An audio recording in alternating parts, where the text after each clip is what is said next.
Chuchulupa, and welcome to Delving into Asian Psyches, the podcast in which we investigate the pasts, presents, and futures of psychology in the Indo-Pacific. My name is Robin Weber, and today I'm joined by Nishtha Shrestha from Nepal.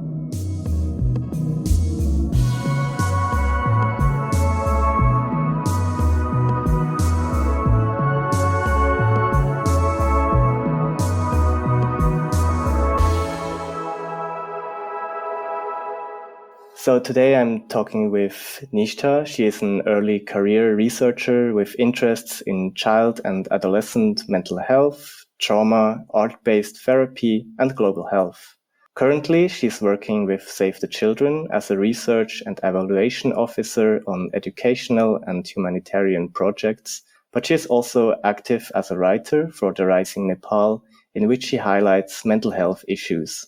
Recently, she graduated from Christ University in Bangalore, dedicating her PhD thesis to art-based interventions to treat emotional and behavioral problems among children affected by the 2015 earthquake in Nepal.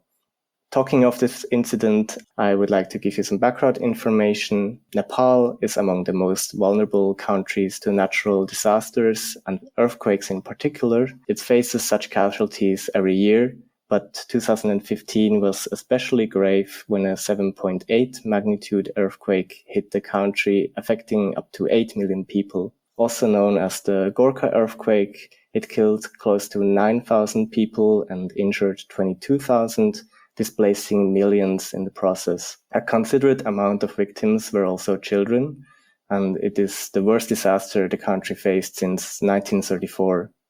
Besides physical trauma, it has also caused many lasting mental health impacts, which we are going to focus more deeply on in this episode. And for that, I have my guest here, Nishtha. Thank you for being here and joining my podcast. Hi, Robin.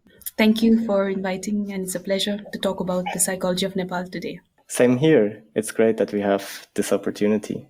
Now, Nepal is also located in South Asia, as we have covered a few episodes before on. And I'm wondering, how has psychology been studied in your area, in your place? And what have you found out about it? Okay, before I begin, I'd just like to point out one important aspect of Nepal. That is that Nepal is very diverse. Diverse in terms of geography, because we have three different regions, that is the mountain, hilly, and Tarai.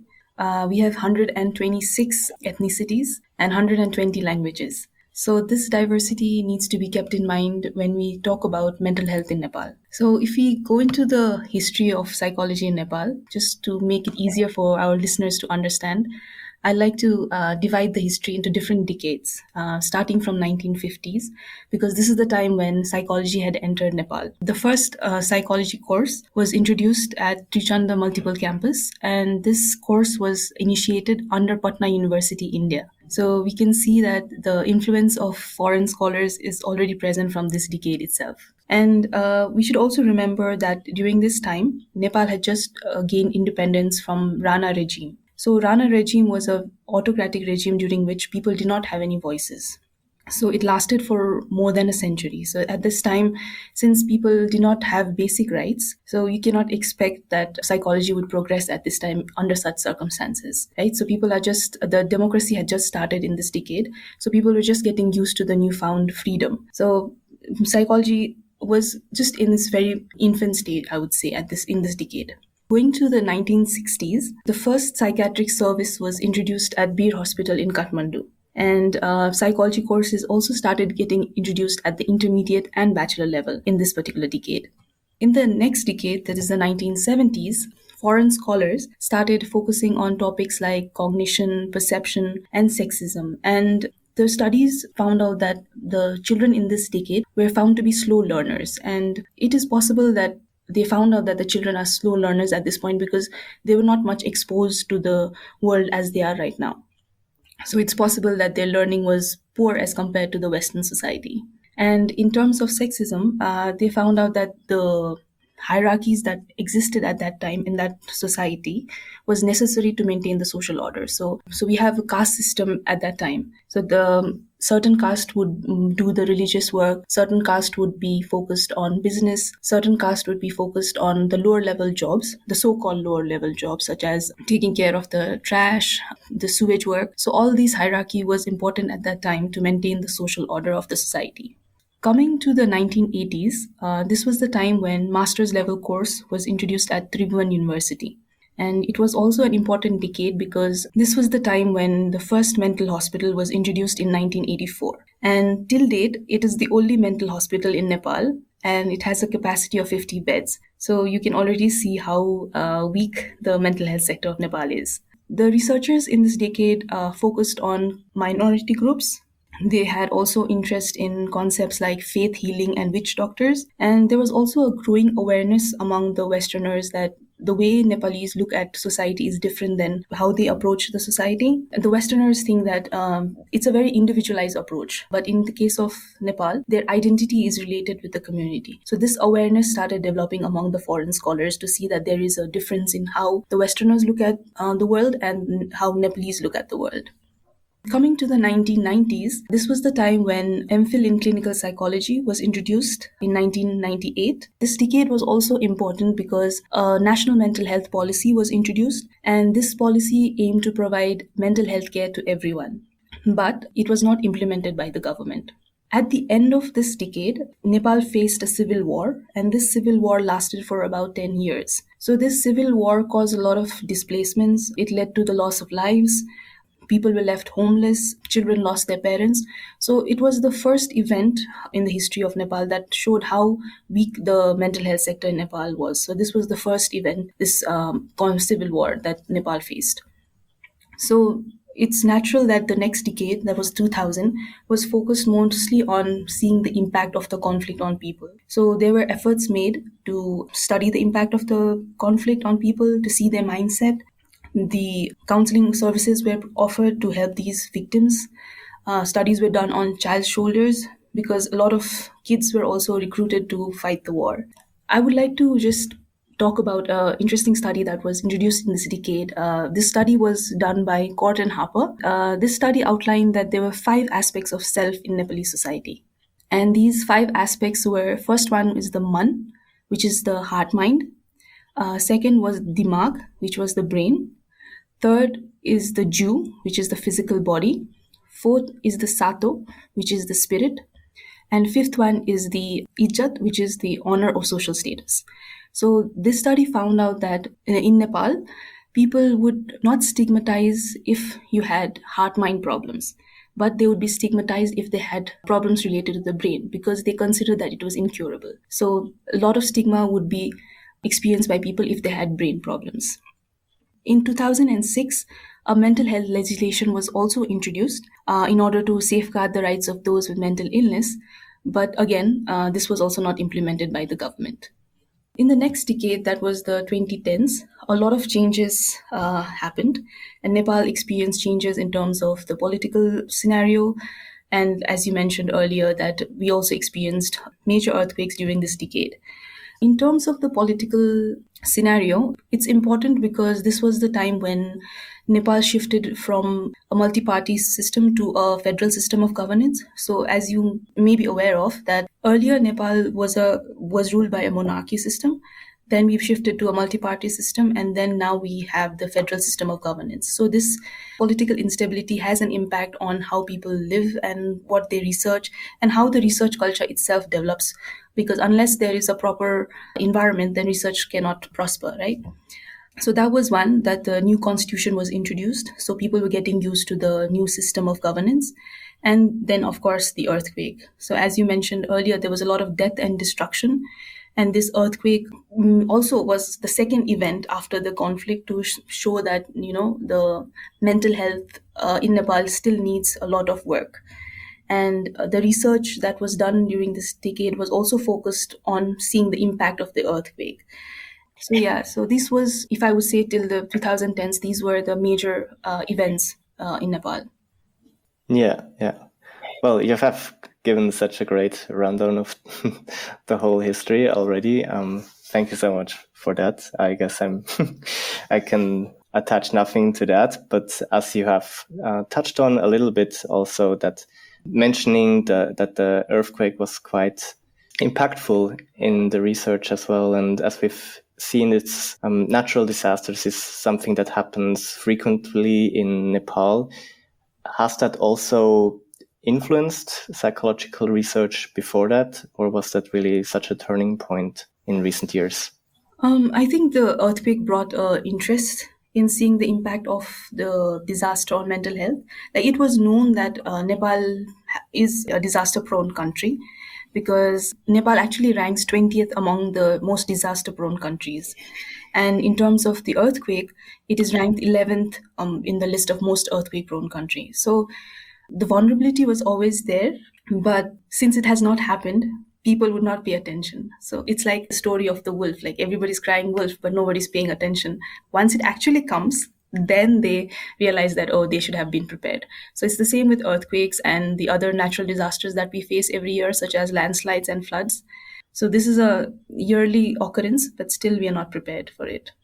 The earthquake brought about interest in the mental health aspect of the disaster because there were a lot of people that were experiencing these impacts. They themselves experienced it. It was not an isolated event, and it was not something that was happening in rural areas that people would not pay attention to. It was something that was happening in the city areas as well. So that, I believe, brought a lot of attention to the event, and people got interested in seeing what was the impact of the earthquake on people. Right. Thanks for sharing that. And so, since we already have you here, who is one of those people who were sparked by this interest about the consequences of this disaster, why not also delve into a little deeper in what you have done? So maybe to start off with, you could expand a bit on what you have explicitly researched in your PhD, what also has motivated you to do so, and what you found.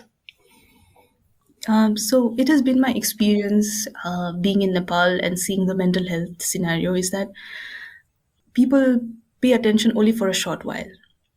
Like, once the event is happening, then there is a lot of focus given, everybody's talking about it. But as the time passes, people forget about it and they don't even wonder whether anything has happened. It's only it just acts as a reminder when the event date nears. Like, for in the case of earthquake, every April 25th, people will talk about, yeah, the earthquake had happened and we need more measures, we need people to research about it. But then once the date passes, then again it just dies down. So that kind of like got me interested to study about the long-term impact of the earthquake on children in Nepal. Children in particular, because as I mentioned earlier in the history, that the focus on children is very less. If you had noticed as well, in Nepal, if I can point out that we have only one hospital that caters to the psychiatric services for children. In 2020 alone, there were over 9,000 cases of child mental health issues. So when a single hospital, which has probably a staff of like 5 to 6 people catering to that many cases, the supply and the demand, there's a lot of mismatch in this scenario, right? So the focus on child mental health is very less. So that was another reason why I wanted to focus specifically on children to see what was the impact of the earthquake on children. And a study was also done a year after the earthquake to see whether the impact of the earthquake still exists in the children. And they found out that the children were still experiencing reactions. They still had fear of loud noises, and they had trouble sleeping as well, even after a year of the earthquake. So that itself shows the fact that long-term effect of the earthquake is there. The children are experiencing them, but nobody is really paying attention to them. They are paying attention, but it's not been given much focus. So that's the reason why I wanted to focus on children and specifically on emotional and behavioral problems, because usually it is PTSD that is given more attention after a disaster, right? People focus on PTSD, people focus on depression or anxiety, but the emotional dysregulation part is forgotten by the research community. It's not so. And in Nepal, the studies show that there is a prevalence of emotional and behavioral problems, but the studies are very less. So all these factors motivated me to take up this research. If I go into my research, so my research was focused on identifying the efficacy of art-based interventions for emotional problems among children affected by the earthquake in Nepal. And it was focused on children who were studying in grade 1 and 2 when the earthquake had happened. So at the time of the study, that was after 3 years, these kids were around 8 to 14 years old. And one of the criteria of my study was that these children had to be present in Kathmandu during the time of the earthquake, because the earthquake had impacted different districts differently. So the exposure level would be different. So I wanted to keep that aspect constant. So I made sure that children who were present in Kathmandu only were a part of my study.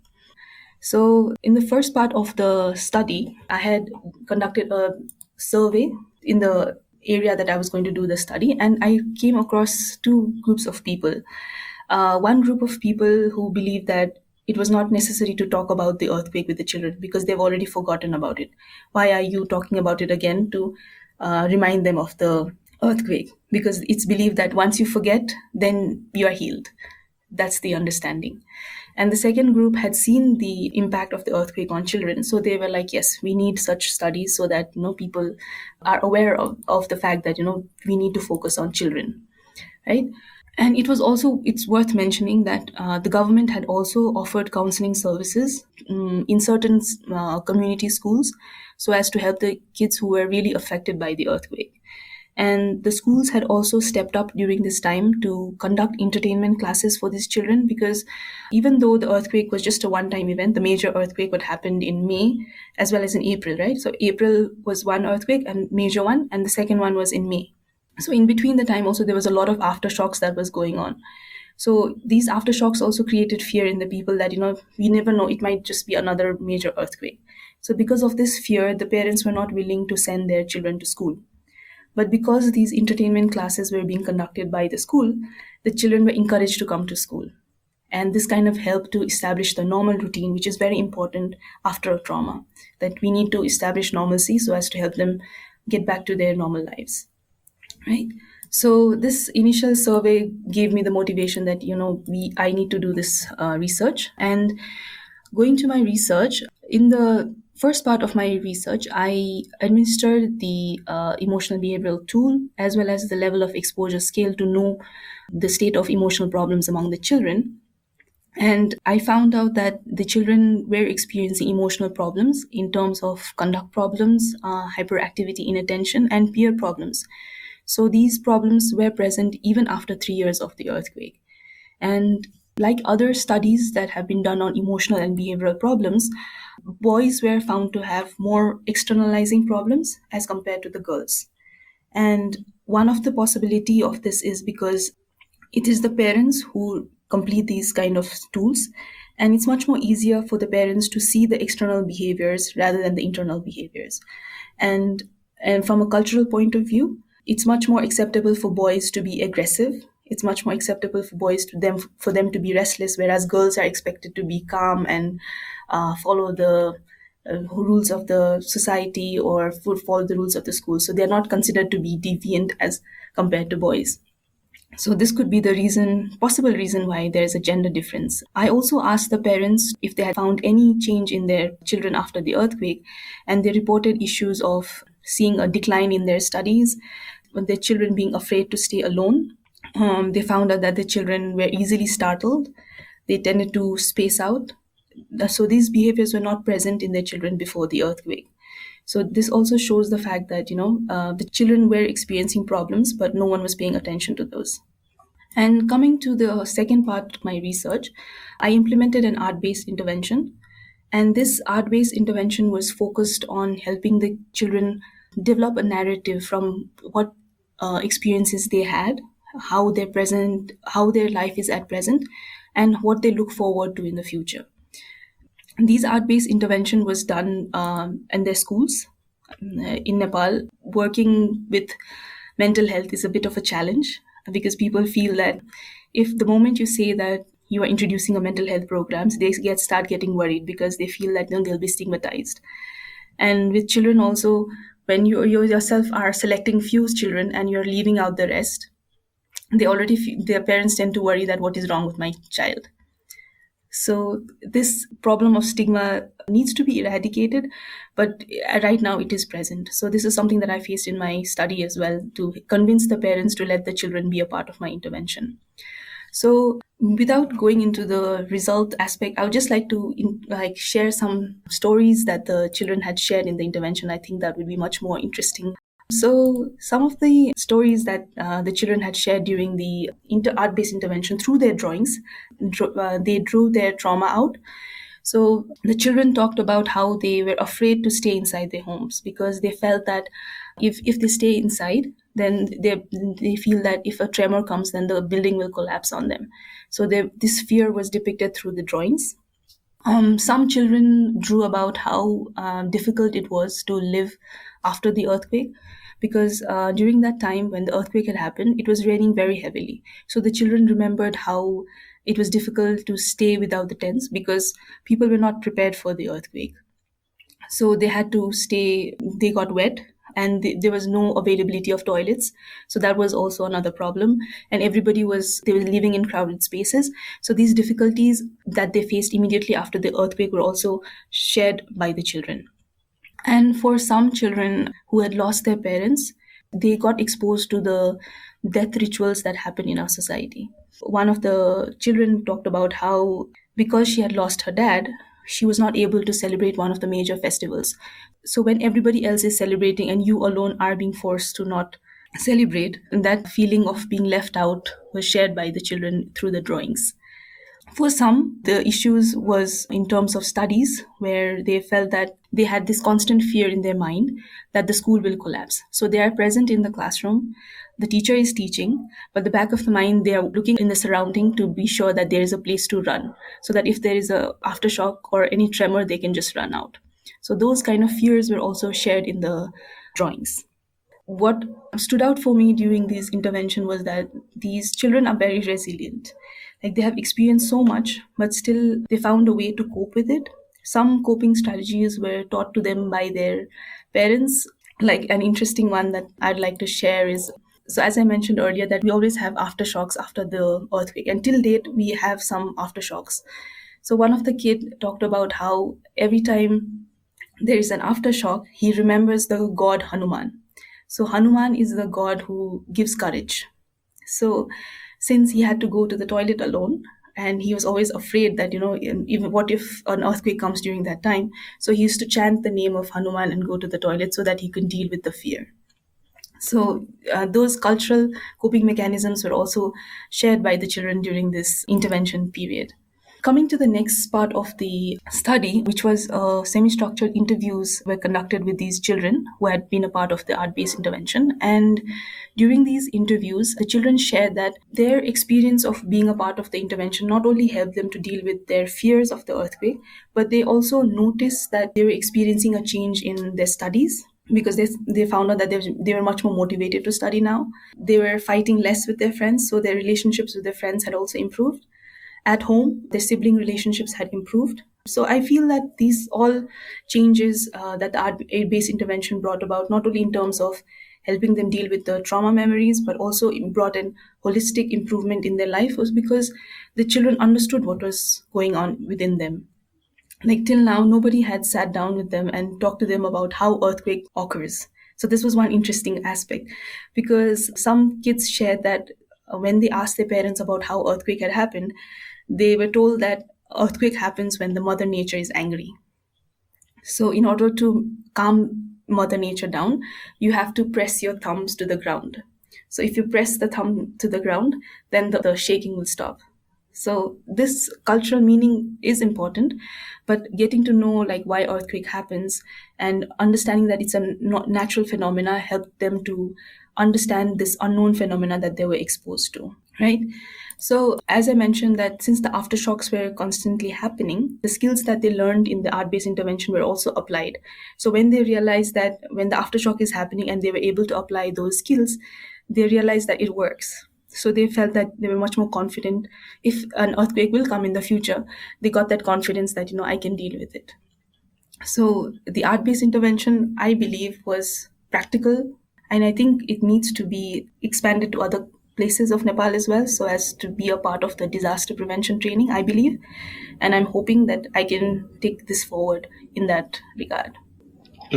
Well, thanks for sharing all that and giving us that insight. I think it's really valuable work that you have put into, and from the volume that you have to share with us also really proves that you have put in that work. To connect to your last sentence, I mean, you really are putting this work forward as well with your continued engagement with development and working with children. On one hand, now with Save the Children, in your research area, but also in writing, where I have seen that many of your articles also cover the mental health of children. So if you want to talk about what is currently on your mind and where are you putting your energy into? Right now, I'm focused on bringing awareness among the people. So, like after the pandemic that happened, a lot of people wanted to know about mental health. But since being a psychologist, I was monitoring the random talks that was happening in the community in the online, because everybody was at home. So there were a lot of online talks that was happening in Nepal. So I used to be a part of those online talks, and I used to see that people were curious. When they were scared, they started experiencing emotions that they never experienced before. So these emotions were created by the pandemic, but there was not, I would say, proper authority to help them understand those emotions. And terms like depression, anxiety was being used very easily.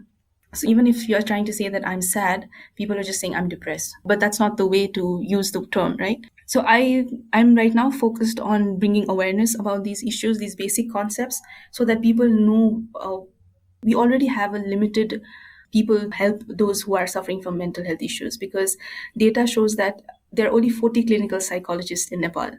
So the number is really less for the entire population.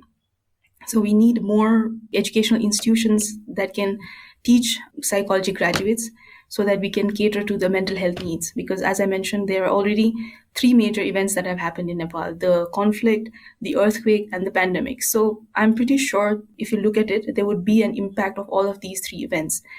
And I'm hoping that the researchers in the coming days would try to see the impact of all these three events and see whether people who have undergone all these three events, what are the impact, what is their mental health state now.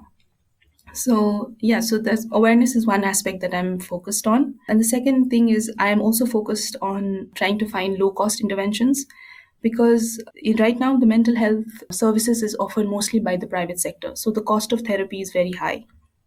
So finding low cost intervention would make it easier to implement in the rural areas as well as in the city areas as well, because people want help but they don't have the financial resources to access those mental health services. So I think yes, these two are the areas that I'm focused on right now. That sounds very promising, and again, really shows your engagement with it that I really admire. So maybe to come to a closing area in when we look into the future, as you've mentioned, psychology is really also a developing project in Nepal that has a lot of room to grow. And if you imagine what would be most prominent and useful for the field to change in the next coming years? I think since the time I started my journey in this field and till now, it's been more than 10 years, but the problems seem to be the same. And these problems would be the fact that one, we do not have a licensing body. So any person can just do a diploma and offer their counseling services, which is not good. The second thing is that we don't have enough educational institutions to teach psychology, and the education systems that do exist right now, the curriculum is outdated. So they're not much more exposed to the different specializations of psychology that exist. Right now, they're just focused on clinical psychology, counseling psychology, and organization psychology, but there are different branches as well. So that exposure hasn't happened yet in the field. And with regard to the research, we still need more fundings so that people would be encouraged to take up research. Foreign scholars have helped establish the psychology in Nepal. Like the field has progressed a lot because of their contribution as well. But it would be nice if there are more local funds available for research, so that the Nepali scholars would be encouraged to take up research. Because if everything is dependent on the foreign donors, then the research topics that they take up would not be suitable for the Nepali society. That may not be what Nepal as a field would want. So I feel that imbalance can be resolved if more funding is available for research locally. So I think if these challenges are taken into account and these are resolved, then I think more and more people, more young people would be encouraged to join mental health, and they would be able to help those people who are suffering. So to come to the closing remarks, I think we are well on time and you have already shared so many valuable things. I'm very grateful that you have found the time to be on here and tell us about that. Nepal, it's often like that country between India and China, and I'm very glad that we could give it a special look at also in this series. Now, if people liked what they heard from you and they would like to learn more about Nepal and the mental health areas in it, how can they best find you? So I'm available on Linktree. So I think Robin would share that link with everyone. So you can reach out to me in that way. And I'd just like to end with one thing that I would like to say, that Nepal has a lot of potential. We may be a small country, but there's a lot of scope for research. And I hope the scholars, both in Nepal as well as foreign, would be interested to explore more about the mental health in Nepal. That's a very good point to end our conversation here. Thank you so much, Nishtha, for being on. Thank you, Robin, for inviting. And thanks everybody else for listening and tuning in. This has been the Nepal episode. In a fortnight, I will continue the series where I'll talk with a researcher from Singapore and we will talk about the links between psychology and religion. Until then, I wish you have a really good time and don't forget about us. See you then. Bye-bye.